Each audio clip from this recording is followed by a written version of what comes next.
Well, good afternoon, guys. Welcome back to Papaw's Place. As always, if this is your first time here, thanks for dropping in. Feel free to drop in anytime you feel. Guys, this afternoon I come in the house and I cooked me up something right here in this pot.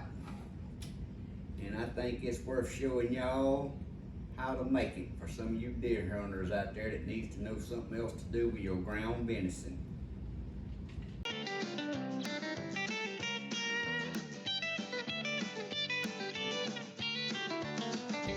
Alright, today guys, we're gonna cook us up some venison rice, and I'm gonna call it Asian flavored dish. And I'm in the house because it's about 101 degrees outside. So here's some fresh venison that I ground this winter. Pretty sure that's killed right here in the backyard. But we're gonna brown this up first. And I'm just using my little cast iron Dutch oven. And it's gonna be a Dutch oven cooler when we get done. Y'all see I got the steam going. We got the venison brown and I drained a little bit of fat juice off of it, because this here I did put some pork in it when I ground it up. So if you're using beef, make sure to drain all that fat off. We're gonna set this right back on the back for the time being. We're gonna set this little cast iron wok shaped pan right there. And I got some mushrooms here, kind of in between diced and sliced. Cause me and Sharon kind of like bigger chunks of mushroom, not just little bitty diced up pieces. I'm gonna put that right in there. Kind of let them start searing up till the moisture starts coming out of them. Turn my heat down just a tad. Sometimes you do this with mushrooms, you'll start seeing moisture come out of them right away, and then sometimes they ain't got much moisture.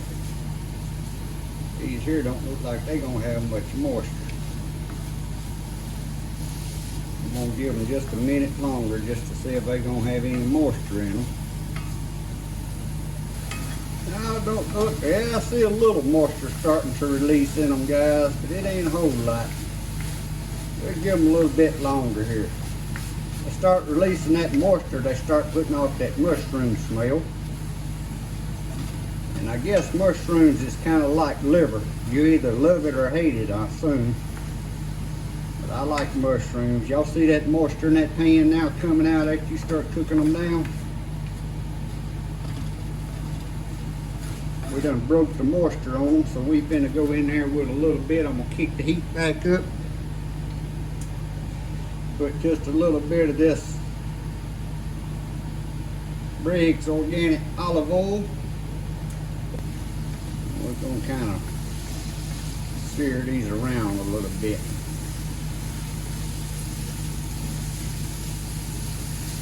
So after I sear these up so I can use my own, turn that fan off, y'all might can hear me better.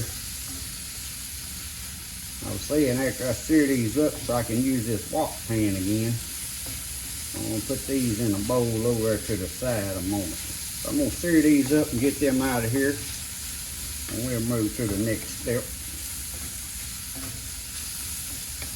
Now guys, normally I would have done this right here before I done the mushrooms.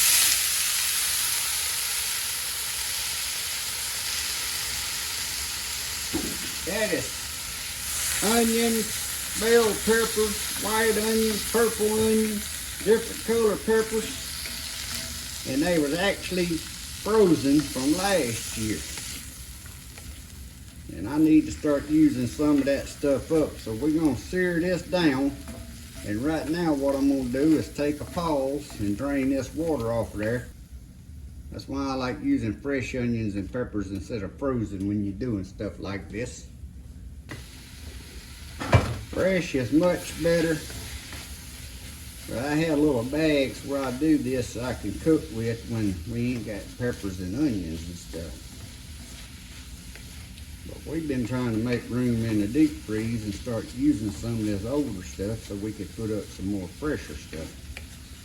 So I'm gonna let that sit there and sear around a little while, flopping it back and forth.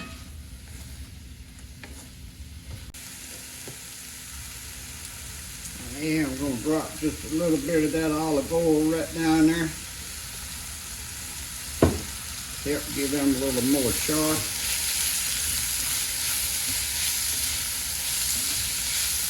You could actually do this same little dish I'm doing by throwing all this in that Dutch oven and putting it in the oven.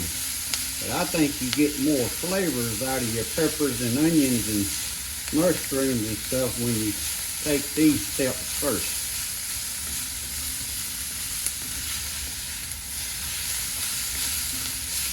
Plus, cooking's fun when you got time to do it.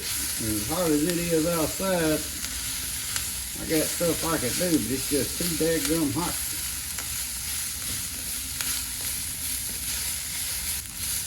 Setting over to the side, I got some white rice that I'd already made up. And we'll be using that in a little bit.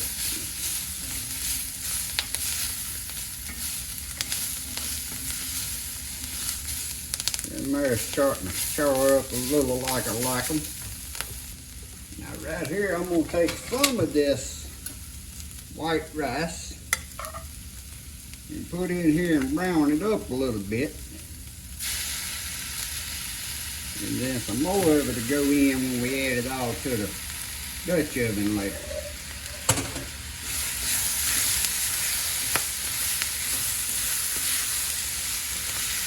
Kind of like making a stir fry here first before we putting it in the Dutch oven, so to speak, but it makes the food taste a lot better. Turn that heat down just a little bit and start to stick on the bottom. I'm going to go in with about a tablespoon of this mushroom sauce. And one thing about cooking with mushroom sauce, soy sauce,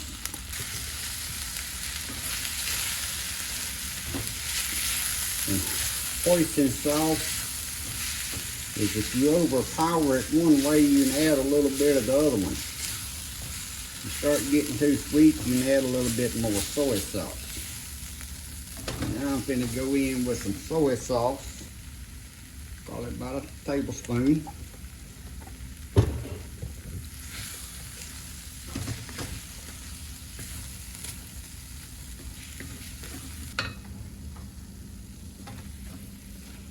And now we're going to go in with about a tablespoon of hoisin sauce. And then at the end is when you do your little taste test, and you can bring this back whichever way you want it. You want a little more tartness, you can go with the soy sauce. Or if you want a little more sweetness, you can go with the hoisin sauce. I'll get it out in a minute.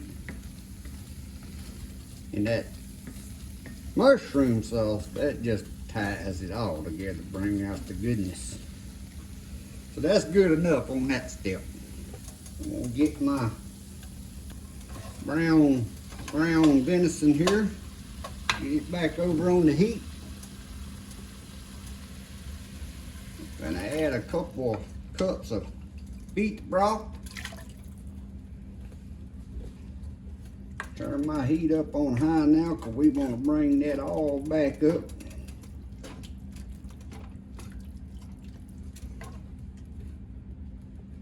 As soon as I start seeing some little bubbles, I'm going to go in with some,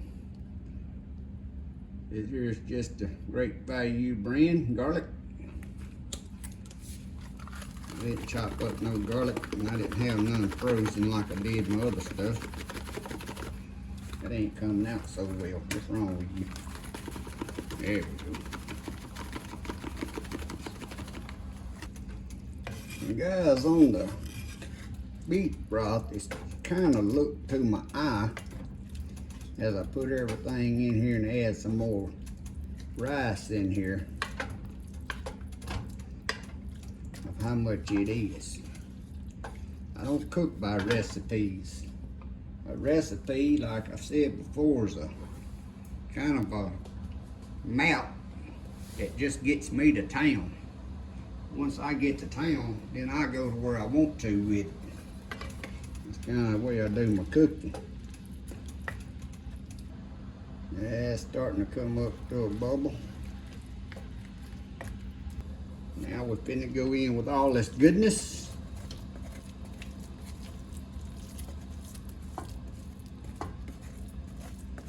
This is where all the flavor comes from. Again, you could do this without cooking your rice first. Got a good mixing around.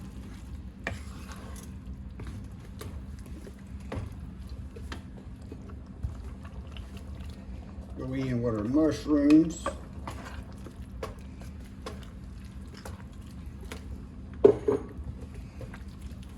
And to add just a little bit of heat, I'm gonna go in with some dehydrated cayenne peppers. Guys, we just picked a gallon of cayenne peppers yesterday from a cousin so he could make pepper sauce. And I didn't save none of them. And the rest of them's out there green today. That's coming back up. I'm gonna turn my heat down. We don't want it to no hard boil. I'm gonna add some more of this rice till it gets to my where I like the looks of it.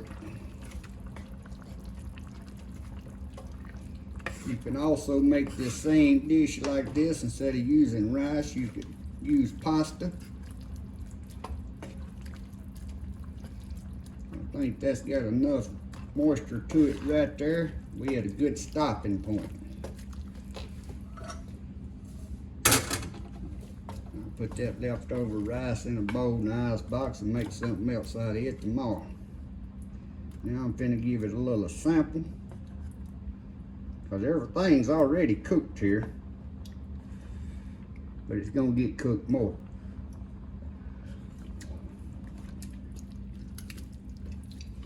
Why no, guys? I've sat here and forgot to add black pepper and salt. Taste that right off the bat. Black pepper and salt to your liking. Got this pink salt sitting out here, might well use it. Yeah, I taste it right off the bat. We need the salt. That ought to help it out. But also,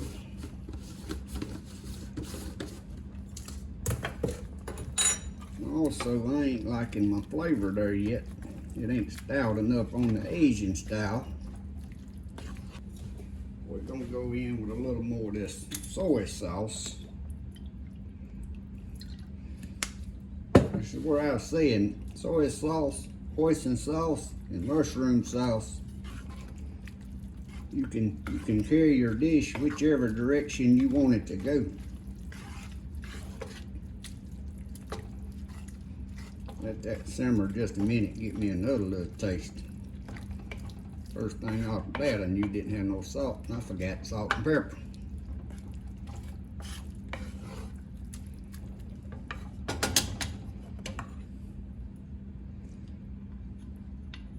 Now, all I'm basically getting a bite of is the meat and the juice right here.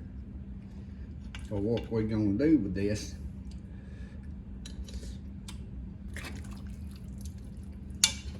I think we need just a little another shot of this.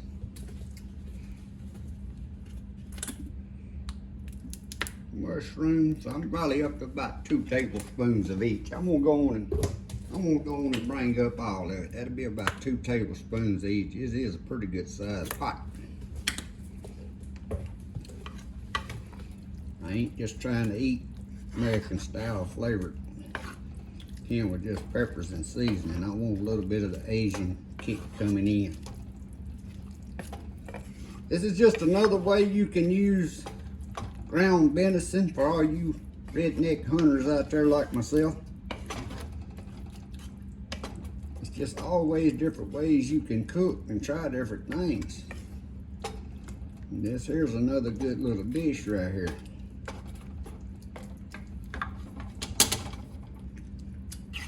Now we done got somewhere. Now guys, we finna put the lid on this. I'm gonna put it in the preheated oven. That ain't the lid for this pot. All right, I found the correct lid.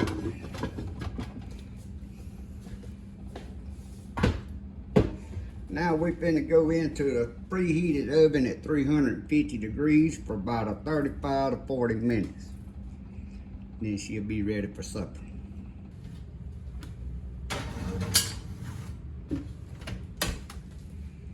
During that time to clean up all the mess in the kitchen. Okay guys, there's our finished dish. Now some of you's gonna notice there's something in there that wasn't in there when I put this in the oven. I had to make a change in the middle of my cooking.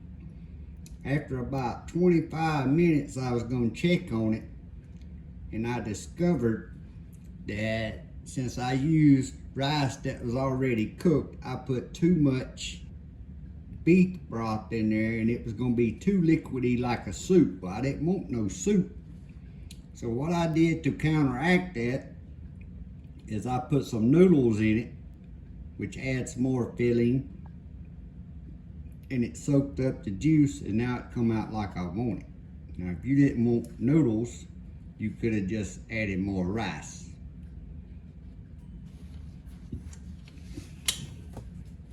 I said noodles guys, but I'm talking about pasta. If you're not a pasta eater, you could have just added more rice if it was coming out too liquidy. But we finna put us some of this on the plate.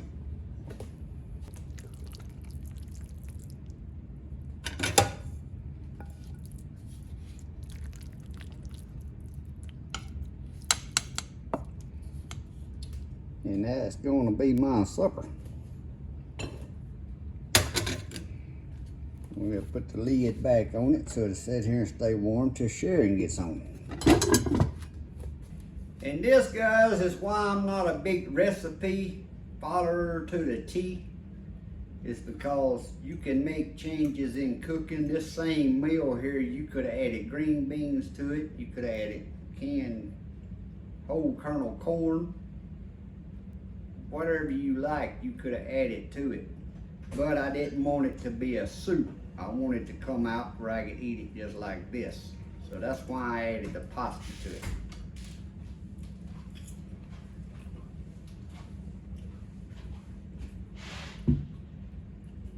A little hot, but I think it's good.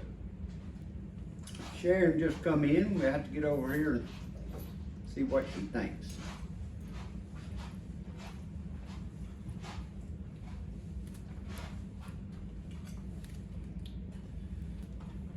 How was your day? My day was good. Easy. I'm trying to come up with different stuff to use ground venison. Yeah. It's getting close to deer season. I gotta empty the freezer. That's right. Smells good. Tastes good to me.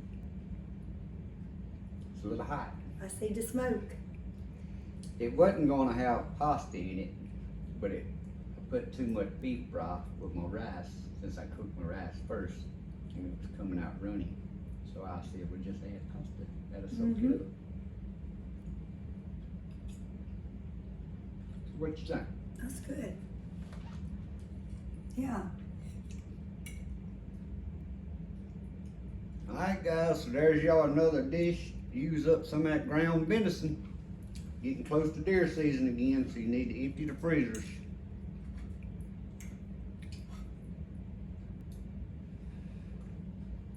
Real good. That was hot and I stuck Hot. it in my mouth. Hot, And I hot. just took it out. Just took it out of the oven. Yeah, that's good. But yeah, I done it and then it was like, man, I don't want no soup.